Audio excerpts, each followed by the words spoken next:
इस खास चर्चा में स्वागत है। आज हम एक ऐसी कहानी पर बात करने जा रहे हैं जो यकीनन दिल को छू लेगी। ये कहानी है परिवार की, रिश्तों की, उम्र के साथ आने वाले बदलावों की। हाँ, और उन यादों की जो पीढ़ियों तक साथ रहती हैं। बिल्कुल, ये पूरी बातचीत the legacy of touch, generational echoes के कुछ अंशों पर आधारित है। कहानी का जो केंद्र है उसमें है एक पिता, उनका बेटा जो हमें ये कहानी सुना रहे हैं, और घर की एक दीवार जिस पर कुछ हाथों के निशान बन गए थे। अच्छा। होता यूं है कि पिताजी की उम्र अब समझिए बढ़ चली थी, शरीर कमजोर हो गया था और चलते वक्त संतुलन के लिए उन्हें दीवार का सहारा लेना पड़ता था। हाँ, ये तो होता ही है अक्सर बुजुर्गों के साथ। बिल्कुल। अब जहां जहां उनकी हथेलियां दीवार को छूती, वहां का पेंट धीरे धीरे घिसने लगा, उंगलियों के हल्के निशान उभरने लगे। जाहिर है दीवार पर। हाँ, जाहिर है। घर की साफ सुथरी दीवार पर ये निशान अच्छे तो नहीं लग रहे थे। तो कहानी सुनाने वाले की पत्नी वो अक्सर नाराजगी जताती, देखो तो जरा दीवार कितनी गंदी दिखती है, कुछ करते क्यों नहीं। और कहानी सुनाने वाला बेटा वो खुद भी मन ही मन कुढ़ता रहता था, पर कुछ कहता नहीं था, चुप रहता। ये एक अजीब सी कश्मकश होती है। आइए इस स्थिति के भावनात्मक पहलुओं को थोड़ा और समझते हैं। ये सिर्फ दीवार पर निशान नहीं थे, है ना? नहीं, बिल्कुल नहीं। ये असल में पिता की बढ़ती उम्र, उनकी निर्भरता और उस पर परिवार की जो प्रतिक्रिया थी, उसका एक आईना थे। सही कहा। वो निशान एक तरह से पिता की शारीरिक कमजोरी और लाचारी का सबूत बन गए थे जो सबके सामने थे, और परिवार का रवैया, खासकर पत्नी की झुंझलाहट और बेटे की वो अंदरूनी खींच, ये दिखाता है कि हम कई बार अनजाने में ही सही अपने बुजुर्गों की जरूरतों को एक परेशानी की तरह देखने लगते हैं। हाँ, एक बोझ जैसा। बिल्कुल, बोझ की तरह। हम उनकी हालत समझने के बजाय उसे ठीक करने या छुपाने में लग जाते हैं। ये रोजमर्रा की जिंदगी का एक बहुत ही आम लेकिन कहीं ना कहीं दुखद पहलू है। बिल्कुल। और ये खींच, ये तनाव एक दिन और बढ़ गया। अच्छा, कैसे? हुआ ये कि पिताजी के सिर में दर्द था, तो उन्होंने बालों में तेल लगाया हुआ था। और उसी हालत में जब वो दीवार का सहारा लेकर चले, तो उनके तेल लगे हाथों के निशान भी दीवार पर छप गए। ओहो, अब तो और भी ज्यादा नजर आने लगे होंगे। हाँ, बस ये देखकर पत्नी का गुस्सा तो जैसे 7वें आसमान पर पहुंच गया।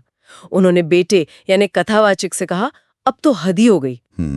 इस बार कथावाचक का भी वो दबा हुआ गुस्सा वो फूट पड़ा। उन्होंने सीधे पिताजी को ही डांट दिया। बोले, आप दीवार क्यों पकड़ते हैं? वो बिना सहारे के चलने की कोशिश कीजिए ना। अरे, ये तो बहुत कठोर शब्द थे। हाँ, और यहीं से कहानी एक बहुत अहम और दुखद मोड़ लेती है। वो शब्द शायद पता नहीं पल भर के गुस्से या झुंझलाहट में निकले थे, लेकिन उनका असर पिताजी पर बहुत बहुत गहरा हुआ। हाँ, कहानी यही बताती है। बेटे की ये कठोर शब्द सुनकर पिता जैसे अंदर से टूट ही गए। वो एकदम खामोश हो गए। उनके चेहरे पर एक अजीब सी उदासी छा गई, जैसे किसी ने उनका मान ही छीन लिया हो। इसमें गौर करने वाली बात यह है कि कैसे हमारे कहे चंद अल्फाज किसी इंसान के हौसले को, उसके आत्मसम्मान को इतनी गहरी चोट पहुंचा सकते हैं, खासकर तब जब वो शब्द किसी अपने के मुंह से निकले हों। सही बात है। उस दिन के बाद पिताजी ने सच में दीवार पकड़ना बंद कर दिया। पता नहीं उन्होंने कितनी कोशिश की होगी, कितना संघर्ष किया होगा बिना सहारे के चलने का। बहुत मुश्किल रहा होगा। हाँ, लेकिन अफसोस नतीजा अच्छा नहीं रहा। एक रोज वो अचानक लड़खड़ाए और गिर पड़े, और वो गिरना ऐसा था कि फिर वो कभी ढंग से अपने पैरों पर खड़े ही नहीं हो पाए। बिस्तर पकड़ लिया उन्होंने, और कुछ ही महीनों में उनका देहांत हो गया। ओह, ये तो बहुत दुखद हुआ। जाहिर है, बेटे यानी कथावाची के मन पर एक भारी बोझ आ गया, एक गहरा अपराध बोध कि काश उस दिन उसने वो कड़वे बोल न कहे होते। वो सोचते रहे, शायद मेरी वजह से पिताजी का हौसला टूट गया, शायद वो कुछ और साल हमारे साथ जी रहे थे। ये पछतावा एक फांस की तरह उनके दिल में सालों तक चुभता रहा। समझ सकती हूँ। ये घटना हमें सिखाती है हाँ, कि हमारे शब्दों में कितनी ताकत होती है और उनके नतीजे कितने अप्रत्याशित और स्थायी हो सकते हैं। वक्त गुजरता गया, पिता की मृत्यु को कई साल बीत गए। वो अपराध बोध शायद वक्त के साथ थोड़ा धुंधला जरूर पड़ा होगा। हाँ, पर मिटा नहीं होगा पूरी तरह। बिल्कुल, मिटा नहीं था। घर में फिर से पुताई करवाने का फैसला हुआ। पेंटर को बुलाया गया। अच्छा। जब पेंटर दीवारें साफ करने लगा, तभी कथावाच्य का बेटा, जो अब बड़ा हो चुका था और जिसे अपने दादाजी से बहुत लगाव था, वो दौड़ कर आया। उसने पेंटर का हाथ पकड़ लिया और कहा, अंकल प्लीज इन उंगलियों के निशान मत मिटाना, ये मेरे दादाजी की यादें हैं। अरे वाह, ये बहुत मार्मिक पल है ना? सोचिए, जिन निशानों को घर के बड़े लोग गंदगी समझ रहे थे या खराबी, एक बच्चे ने उनमें अपने दादाजी की छुअन, उनकी निशानी, उनकी यादों को महसूस किया। बिल्कुल। और उससे भी खूबसूरत बात यह हुई कि वो पेंटर भी, वो भी उस बच्चे की भावना को समझ गया, वो भी भावुक हो उठा। उसने कहा, बेटा तुम फिक्र मत करो, मैं निशानों को मिटाऊंगा नहीं, बल्कि इन्हें ऐसा सजा दूंगा कि ये और भी खास बन जाएं। क्या बात है! और उसने सचमुच कमाल कर दिया। उसने उन हाथों के निशानों के चारों ओर एक खूबसूरत डिजाइन बना दिया, जैसे उन्हें फ्रेम कर दिया हो। अच्छा। वो दीवारें जो कभी झुंझलाहट और गुस्से का सबब थीं, अब घर की सबसे अनूठी और खास जगह बन गईं। जो भी मेहमान आता, उन निशानों को देखता, उनकी कहानी सुनता और कहता, वाह, ये तो बहुत अनोखा और दिल को छू लेने वाला डेकोरेशन है। कमाल है, कैसे एक चीज का मतलब बिल्कुल बदल गया। हाँ, अगर हम इसे बड़े परिप्रेक्ष्य में देखें तो ये घटना दिखाती है कि कैसे हमारा नजरिया ही चीजों का मतलब बदल देता है। जो निशान एक पीढ़ी के लिए परेशानी थे, शर्मिंदगी का कारण थे, हाँ। वहीं अगली पीढ़ी के लिए प्यार और सम्मान की निशानी बन गए। और एक बाहरी व्यक्ति यानी पेंटर, उसने भी उस भावना की कद्र की।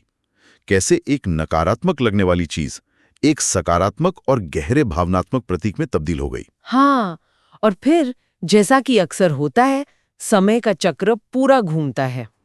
कहानी सुनाने वाला बेटा यानी हमारा कथावाचक अब खुद उम्र के उस पड़ाव पर पहुंच गया है जहां कभी उसके पिता थे। अच्छा, मतलब अब वो खुद बुजुर्ग हो गए हैं। हाँ, उनके पैरों में भी कमजोरी आ गई है, चलते हुए लड़खड़ाहट होती है और उन्हें भी अब दीवार का सहारा लेना पड़ता है।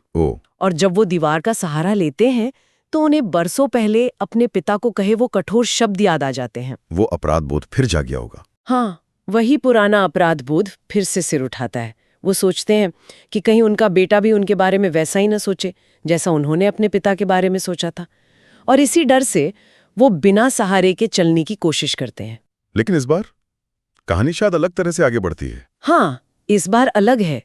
जैसे ही कथावाचक लड़खड़ाते हुए बिना सहारे चलने की कोशिश करते हैं, उनका अपना बेटा जो अब जवान हो चुका है, वो दौड़कर उनके पास आता है। पर वो डांटता नहीं, झुंझलाता नहीं।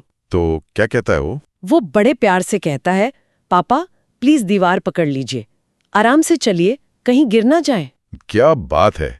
यहाँ पीढ़ियों के बीच का फर्क और शायद सीखा हुआ सबक साफ नजर आता है। बिल्कुल। बेटे ने वो गलती नहीं दोहराई जो उसके पिता ने अपने पिता के साथ की थी।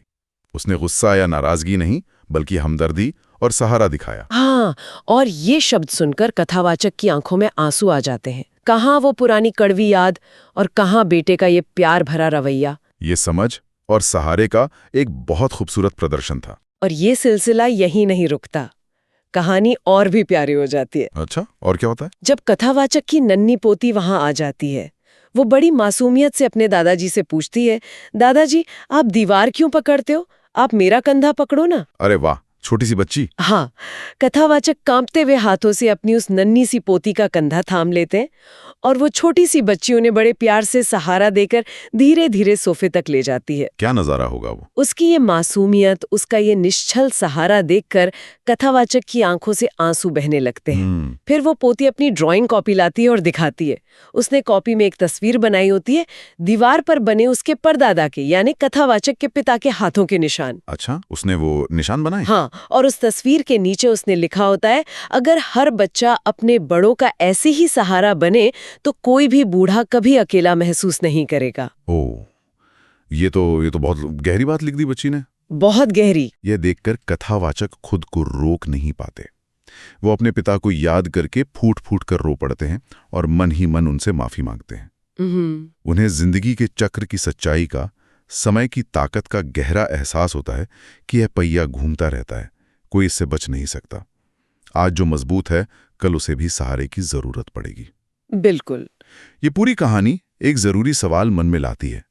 ये सहानुभूति और समझ एक पीढ़ी से दूसरी पीढ़ी तक कैसे पहुंचती है, या क्यों कभी कभी ये बीच में ही खो जाती है? हाँ, ये सवाल तो है।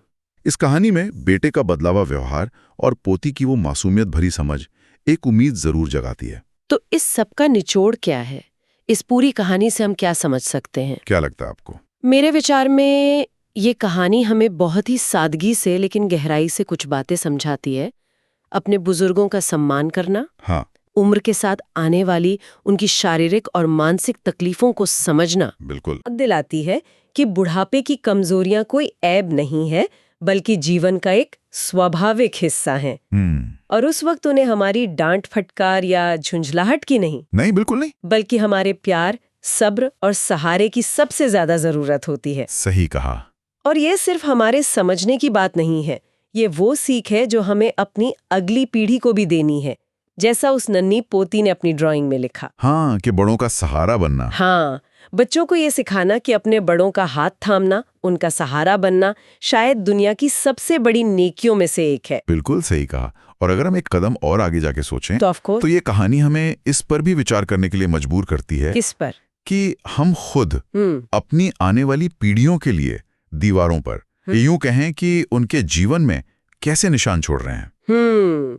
ये एक अहम सवाल है। क्या हम सिर्फ भौतिक निशान छोड़ रहे हैं, जैसे कि दीवार पे पेंट के दाग या प्रॉपर्टी के कागज, या फिर हम उनके दिलों पर सहानुभूति के, समझ के, माफी के, भावनात्मक सहारे के निशान भी बना रहे हैं? हाँ, किस तरह की विरासत छोड़ रहे हैं हम? बिल्कुल। आखिर किस तरह की विरासत, किस तरह की ये अमूर्त निशान सच में मायने रखते हैं और पीढ़ी दर पीढ़ी याद रखे जाते हैं, गूंजते रहते हैं? ये एक ऐसा सवाल है जिस पर शायद हम सभी को कभी ना कभी सोचना चाहिए।